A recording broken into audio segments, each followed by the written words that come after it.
নমস্কার বন্ধুরা, কেমন আছো তোমরা সবাই? আশা করি তোমরা অনেক অনেক ভালো আছো। আর আমিও ভালো আছি। আজকে আরো একটা নতুন ভিডিও নিয়ে চলে এলাম আমি, পায়েল। তো আজকে ভিডিওটা যেই বিষয়ে আলোচনা করব সেটা হলো আমাদের ওয়াইটি জগতের নতুন সংসার ভাঙার কথা, যেটা তোমাদের সাথে আজকে আলোচনা করব। তোমরা তো অনেকেই কানাঘুষো শুনেই ফেলেছো, যাতে সবাই কন্ট্রোভার্সি করে, যাতে ভিউজ আরো বাড়ে, তার জন্য কিন্তু ওয়াইটিতে নতুন একটা সংসার ভাঙার গল্প আমাদের সামনে চলে এসেছে। তো তো ঘটনাটা কি সত্যিই সংসার ভাঙছে, নাকি পুরোটাই ভিউজ এর জন্য? তো সেটার জন্য অবশ্যই আজকে তোমাদের সাথে আলোচনা করব। তো প্রথমেই বলে রাখি, আমাদের টিয়া পাখি দিদিভাই টিয়া পাখি দিদিভাই যে আর কি তার শাশুড়ির সাথে মানে সংসারে অশান্তি এরকম কিছু একটা আমাদের সামনে প্রেজেন্ট করতে চাইছে, কিন্তু আদেও কি সত্যি? একদমই কিন্তু তা নয়। আমরা কিন্তু দেখে পুরোটা বুঝতেই পারছি। তারা কিছুদিন আগেই জাস্ট কুহু কুহু গানটায়, দুষ্টু কোকিল ডাকে কুহু কুহু, ওই গানটাই ভিডিও বানিয়েছে সবাই একসাথে। তাদের কিন্তু মোটামুটি ভালোই সম্পর্ক আছে। আর সব থেকে বড় কথা হলো, আমাদের টিয়া পাখি দিদি ভাই কিন্তু আম, অনেক অনেক সাবস্ক্রাইবার, মানে প্রচুর বড় একটা চ্যানেলের মালকিন। অনেকগুলো, একটা নয়, প্রচুর প্রচুর বড় বড় চ্যানেলের মালকিন। তো এইরকম রোজগারে বউ, তারপর একটা স্ট্যান্ড করে নিয়েছে, একটা লাইফে অনেকটা এগিয়ে গেছে, এরকম বউয়ের সাথে কি কেউ মানে এরকম বিহেভিয়ার, এরকম এরকম কি হতে পারে? আমার তো মনে হয় না। সামান্য সামান্য ছোট ছোট ব্যাপার, আর ঝগড়ার সূত্রপাতটা কি? শুনলে তো সবাই অবাক হয়ে যাবে। সূত্রপাতটা এটা নাকি টিয়া পাখি দিদিভাইকে, আমাদের দিদিভাই বলবো না, বোনই বলবো, ছোট বোনু, তাকে নাকি আইএসটি দেওয়া হয়নি তার জন্য। আদেও কি সত্যি? সেটা সত্যি? আমার তো একদমই মনে হচ্ছে না। জানি না তোমরা সবাই কি ভাবছো। আমার তো মনে হচ্ছে এটা পুরোটাই ভিউজের জন্য। তাদের মধ্যে কিন্তু কোনো রকম, আমার মনে হয় না তাদের মধ্যে কোনো রকম অশান্তি কিংবা তাদের মধ্যে কোনো রকম কিছু হয়েছে। তো প্রথমে কিছু কথা বলিনি, তারপর বলবো যে এর কিছু কথা আরো শেয়ার করব। প্রথমে এদের ব্যাপারে বলে নিই। তো আর তার চ্যানেল, তার শাশুড়ির চ্যানেল, তার শাশুড়ির ভাইয়ের বউয়ের চ্যানেল, সবার চ্যানেল গ্রো করতে কিন্তু আমাদের টিয়া পাখি দিদি ভাই কি বলবো, গ্রো হচ্ছে আর কি। তার জন্যই, আমাদের টিয়া পাখি দিদি ভাইয়ের জন্যই কিন্তু তাদের কিন্তু এত গ্রো হচ্ছে। আর এই বয়সে একটা এত ভালো জায়গা কিন্তু নিজের যোগ্যতায় কিন্তু অর্জন করেছে, এটা কিন্তু মানতেই হবে। অনেকেই কিন্তু অনেক রকম ভাবে চ্যানেল গ্রো করেছে, কিন্তু টিয়া পাখি দিদিভাই কিন্তু এরা কিন্তু নিজের যোগ্যতাতেই আর কি নিজেদের সমস্ত কিছু চ্যানেল গ্রো করছে। তারপর তার ফ্যামিলি, তার শাশুড়ি, তার সবাই কিছু, আর সবারই চ্যানেলটা মোটামুটি ভালোই গ্রো হয়ে যাচ্ছে একের পর এক, সেটা দেখতে পাচ্ছি। আর তারপর কথা হলো যে তার শাশুড়ি বৌমার এই আইএসটি নিয়ে, ঘরের কাজ নিয়ে টুকটাক এইসব ঝামেলা সবার সংসারেই হতে থাকে, তাই না? তো তাই বলে কি সেই ঝামেলা কি সোশ্যাল মিডিয়াতে নিয়ে আসতে হবে? আমার তো মনে হয় না। শুধু শুধু এটা একমাত্র ভিউজের জন্য। আবারও বলছি, একমাত্র এটা ভিউজের জন্য। আর হচ্ছে আমাদের উম, কি বলবো, আমাদের টিয়া পাখি দিদিভাই আর তার হাজবেন্ড নাকি এই সূত্রপাত যে তারা ঘরের কোনো কাজ করে না, খেয়ে পরে থালাটাও ধোয় না, বাইরে রেখে দেয় বাটিটা। আর শাশুড়ি নাচানাচি করলে বা রিলস বানালে রাগ হয়। এইসব ছোট ছোট কারণ, এগুলো তো কোনো কারণই নয় সংসার অশান্তি বা ঝামেলার। তো এগুলো শুধুমাত্র ভিউজের জন্য। তবে এই কথাটা বলবো, কিছুদিন আগেও তোমরা দেখবে ভিডিওতে, আমাদের টিয়া পাখি দিদি ভাই একবার গয়না সমস্ত চুরি হয়ে গেছে, ঘরে চুরি হয়েছে বলে সেটা সোশ্যাল মিডিয়াতে নিয়ে এসে বিশাল কান্নাকাটি, বিশাল ঝামেলা সৃষ্টি করেছিল। তো সেখান থেকে প্রচুর ভিউজ কামিয়েছিল, এবং সেইখান থেকে কিন্তু তাদের বেস চ্যানেলটা গ্রো হয়ে গেছিল। প্রচুর কান্নাকাটি একটা ভাইরাল হয়েছিল, এমনকি সেই জিনিসটা এতটাই হাস্যকর হয়েছিল যে সেটাকে রোস্টও করা হয়েছিল। অনেকেই অনেকভাবে রোস্ট করেছে সেই ভিডিওটাকে। তো আমার মনে হয় কি তারা কিন্তু এমনিতেই অনেক ট্যালেন্টেড। তারা যে রিলস গুলো বানায়, যেমন সতীর হাতে বাঁধা শাড়ি, ওই গানটা যে রিলসটা বানিয়েছে ওটা কিন্তু এতটাই ভাইরাল হয়েছে, আর সত্যি কথা বলতে এতটাই সুন্দর হয়েছে যে প্রত্যেকটা মানুষ ট্রাই করেছে ওর ওই রকম ভাবে রিলসটা বানাতে। কিছু তো ট্যালেন্ট ওর কিছু না, ভালো মতো ট্যালেন্ট কিন্তু ওই আমাদের দিদি ভাইয়ের মধ্যে রয়েছে। তো এত ট্যালেন্ট থাকা সত্ত্বেও সংসারের কিছু খুঁটিনাটি জিনিস নিয়ে কন্ট্রোভার্সির বাইরে বেরানোর কি ভিউজের এতটাই দরকার? আমার মনে হচ্ছে মানে কি বলবো, এটা দরকার ছিল না। তাদের এতটাই ভিউজ আছে, এমনিতে অ্যাকচুয়ালি তাদের প্রচুর ভিউজ, তাদের ভিউজের কোনো কমতি নেই, প্রচুর ভিউজ। তারপর হচ্ছে তাদের ট্যালেন্ট আছে, মানে যদি একটু বেশি পরিমাণে রিলস বানায়, বেশি পরিমাণে কিছু ভালো কন্টেন্ট ক্রিয়েট করে, তো এমনি ওদের প্রচুর ভিউজ হয়। তারপর প্র্যাঙ্ক ফ্র্যাঙ্ক তো করতেই থাকে, এগুলোতে তো ওদের প্রচুর ভিউজ হয়। তো আমার মনে হয় সংসারের এই খুঁটিনাটি জিনিসগুলো নিয়ে এসে সমাজকে ভুল মেসেজ দেওয়া হচ্ছে। কারণ আমরা যারা আমরা বা আমাদের মতো যারা দিদিরা আছে, যারা আরো কন্ট্রোভার্সি ভিডিও বানায়, তাদের কাছে ভুল মেসেজ দেওয়া হচ্ছে। এটা কিন্তু একদমই উচিত নয়। আমার মনে হচ্ছে এটা পুরোপুরি ফেক। তাদের মধ্যে কোনো সেরকম বড় কিছু হয়নি, হতে পারে ছোটখাটো জিনিস, বাট সোশ্যাল মিডিয়াতে আনার মতো কিন্তু নয়। তো তোমরা কি বলো, তোমাদের মতামত কি সেটা জানো। তারা একটা এতটাই ট্যালেন্টেড, তাদের ভিডিও কিন্তু ইয়ং জেনারেশন দেখছে এবং সেটা দেখে কিন্তু কিছু শিখছে। এমনিতেই কিছুদিন আগে অনেক রকম ব্লগারদের উল্টাপাল্টা কিছু স্টেপ নিয়েছিল, তাদের স্টেপ দেখে অন্য কেউ এই রকম ভুলভাল স্টেপ নিতে গিয়েই ডুবে গেল, মানে কি বলবো, ভুল ভুল সিদ্ধান্ত হয়ে গেল। তো সেরকমই এদের আবার দেখে দেখে আবার কেউ সোশ্যাল মিডিয়াতে তাদের ঘরের জিনিসটা নিয়ে আসবে। তো আমার মনে হয় সেটা সমাজকে ভুল মেসেজ দিচ্ছে। যেহেতু তাদের লক্ষ লক্ষ সাবস্ক্রাইবার মিলিয়ে প্রচুর লক্ষ লক্ষ ভিউ, তাদের সমাজকে কিছু ভালো ইনফ্লুয়েন্স করা উচিত।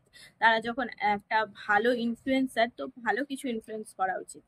তাদের কিন্তু রিলসগুলো খুব ভালো লাগে, খুব ভাইরাল হয়। হ্যাঁ, আমরাও দেখে ট্রাই করি, আমিও ট্রাই করেছি। তো ওরকম ভাবে মানে সবাই বানাতে পারে না, কিন্তু খুব ভালোভাবে বানায়। তো তাদের যখন এত ট্যালেন্ট আছে, এত সুন্দরভাবে ভিডিও করছে সবকিছু, তাহলে আমার মনে হয় এটা মানে এই সামান্য একটা জিনিস আর দুদিন পর হয়তো কেউ রাস্তায় দেখে টোন টিটকারি করতে পারে, হাসি মজাক করতে পারে যে কি ভিউজের জন্য কি এটা করলো। সোশ্যাল মিডিয়াতে এনে সব জানি না তাদের ব্যক্তিগত ব্যাপার, কি মেন্টালিটির কি ভাবে আমি জানি না। টাকার জন্য, ভিউজের জন্য কি মানে ঘরের জিনিসটা বাইরে নিয়ে আসতে হবে আমি জানি না। সামান্য ছোট ছোট জিনিস নিজেদের মধ্যে সলভ করে নিয়ে আসো বা নিজেদের মধ্যে রাখো, ভিউজের তো কোনো কমতি নেই, টাকারও কোনো কমতি নেই, হচ্ছেই হচ্ছে। আমার মনে হয় না। চলো তোমরা দেখে নাও, তোমরা কি বলবে, তোমাদের মতামতটা অবশ্যই জানিও। তাদের আমি এই কথাটা বলবো, তাদের এতটাই ট্যালেন্ট আছে, তাদের এতই ভালো ভালো ভিডিও আছে যে তাদের কোনো দরকারই নেই ভালো ভালো মানে রিলস বানালেই প্রচুর ভিউ আসবে, তাদের কোনো দরকারই নেই এই ধরনের কোনো কন্ট্রোভার্সিতে যাওয়ার। তোমরা কি বলছো অবশ্যই কিন্তু জানাবে। তো চলো দেখে নাও কি বলছে আমাদের টিয়া দিদি ভাইয়ের শাশুড়ি মা। আর আরেকটা কথা, কিন্তু যখন আমাদের টিয়া পাখি দিদি ভাই কিন্তু দিদি ভাই বলবো, বারবার দিদি ভাই বলে ফেলছি, দিদি ভাই বলাটা হবে না, আমার থেকে যথেষ্টই ছোট বোন আমাদের টিয়া পাখি, কিন্তু মানে কি বলবো, সে কিন্তু সেরকম ভাবে তার লাইভে বা ভিডিওতে সেরকম ভাবে কিছু বলেনি। তো একটা ভালো জিনিস সেটা বলবো, বলেনি। আমার মনে হয় সেরকম কিছু দু একটা বলেছিল, সেই ভিডিওটা এখন মনে হয় প্রাইভেট করে দিয়েছে সেরকম, তো খুব একটা কিছু বলেনি। তো হ্যাঁ, আমার মনে হয় তাদের যদি যতটা ট্যালেন্ট আছে, তাদের এত এত সাবস্ক্রাইবার, এত এত ভিউ, তারা যদি ভালো ভালো ভিডিও আমাদেরকে প্রেজেন্ট করে, এমনি ভিউজ আসবে। সংসার ভাঙার গল্প নিয়ে সে কন্ট্রোভার্সি করার কোনো মানেই হয় না। তো চলো তোমরা দেখে নাও তার শাশুড়ি কি বলেছে। যাবে না কারোর, ও যে মানে ওর মানে করে, আমি সেটাই বলেছি। কেন লাইভ করেছি আমি এই নিয়ে আমাকে অনেক উল্টোপাল্টা কথা শুনিয়ে গেল। সঙ্গে আমার ছেলে এসেছিল, এসে আমার ছেলেও আমাকে যা হয় তাই না করে বলে গেল, বৌমা তো বলেই গেল। তাহলে এবার তোমরাই বলো আমি কি করব, আমার কি করা উচিত সেটা বলো। আমার কি বাড়ি ছেড়ে চলে যাওয়া উচিত সেটা বলো, তোমরা কমেন্ট করে সেটা বলো। আমি কেন লাইভ করেছি, ও আমার সঙ্গে ঝগড়া করবে, ও আমার সঙ্গে গন্ডগোল করবে, ও আমার সঙ্গে অশান্তি করবে, ও আমাকে যা হয় তাই নাই বলবে। হ্যাঁ, তাতেও মানে আমাকে বলা যাবে না কারোর। ও যে মানে ওর মানে আমি কিছু করি না করি সেটা নিয়ে ও সবাইকে জানাবে। আমি কিন্তু ওর কোনো কিছু করি না, কোনো অন্যায় করি না, কিছু করি না। ওকে দেখি, অসুস্থ হলে দেখি, তাও বলবে দেখে না, এই করে না, সেই করে না। তাহলে তোমরাই বলো আমি লাইভটা করে কি খুব অন্যায় করে ফেলেছি? তোমাদেরকে জানিয়ে কি খুব অন্যায় করে ফেলেছি? লাইভটা কেটে আমি এই ঘরেই বসে বসে ভাবছি যে কি হয়ে গেল, কি হয়ে গেল, এত মানে সুন্দর একটা সংসার কি হয়ে গেল, কি হয়ে গেল। আর ও আর মানে আমার ছেলে মানে ওর বর এসে যা উল্টোপাল্টা কথা আমায় বলে গেল, সে আমি তোমাদের সঙ্গে মুখে বলে বোঝাতে পারছি না কেন বললো এরকম। আর আমি কি এমন অন্যায় বলেছি ওদের বলো, তোমরাই বলো কি এমন অন্যায় বলেছি? আমি কি কিছু অন্যায় কথা বলেছি? যে আমার বৌমা যেটা করে সেটাই বলেছি। সারাদিন যদি কোনো বাড়ির বউ, কোনো একটা ভদ্র বাড়ির বউ যদি সারাদিন মানে মুখে মেকআপ লাগিয়ে ভালো ভালো শাড়ি পরে ভালো গহনা পরে সাজগুজ করে সারাক্ষণ লাইভ করবে, ভিডিও করবে, এটা করবে সেটা করবে, সেটা যখনই শাশুড়িরা বলতে যাবে তখনই খারাপ। তাহলে আমি বাড়ি ছেড়ে চলে যাব, ওরা থাক ওদের বাড়িতে, আমি থাকবো না, না ওদেরকে বাড়ির থেকে বের করে দেবো। আমি সেটাই ভেবে পাচ্ছি না কি করব। ছেলেটার মুখের দিকে তাকিয়ে এই 4টে বছর আমি সব কিছু মেনে নিয়েছি, সব কিছু। ও ঝামেলা করবে, ও আমার মানে সোশ্যাল মিডিয়াতে ও আমার নামে উল্টোপাল্টা কথা বলবে, ও যা খুশি করবে, আমার কিচ্ছু করার উপায় থাকবে না, আমি কিচ্ছু করতে পারবো না। মানে আমার কোনো কিছুর অধিকার নেই। আমি মুখটা বন্ধ করে আমি শুধু খাওয়ার জন্য হাঁ করব, আর মানে কাজ করার জন্য হাত নাড়বো। ও কিছু করবে না, ও মহারানী রাজরানী পাটরানী হয়ে থাকবে, আর আমি চাকরানী হয়ে থাকবো। তাহলে এই সব কথাগুলো যখন আমি তোমাদের সঙ্গে বলেছি, তোমাদের সঙ্গে কি আমি কি এমন অন্যায় বলেছি বলো তো, যে ও এরকম উল্টোপাল্টা কথা আমার শুনিয়ে গেল? কত কথা শোনালো আমায় তো মানে আমি যে রাত্রেবেলা আসতে আমার নির্ঘাত ঘুম আসবে না। কোনো দিন আমি যেন এত অশান্তি ফেস করিনি, কোনো দিন অশান্তি কি জিনিস আমি বুঝিনি। আমাদের একটা সুখের সংসার ছিল, সুখের সংসার, আর কোথা থেকে আসলো এসে শুরু করে দিল অশান্তি অশান্তি অশান্তি, আর 4টে বছর অশান্তি।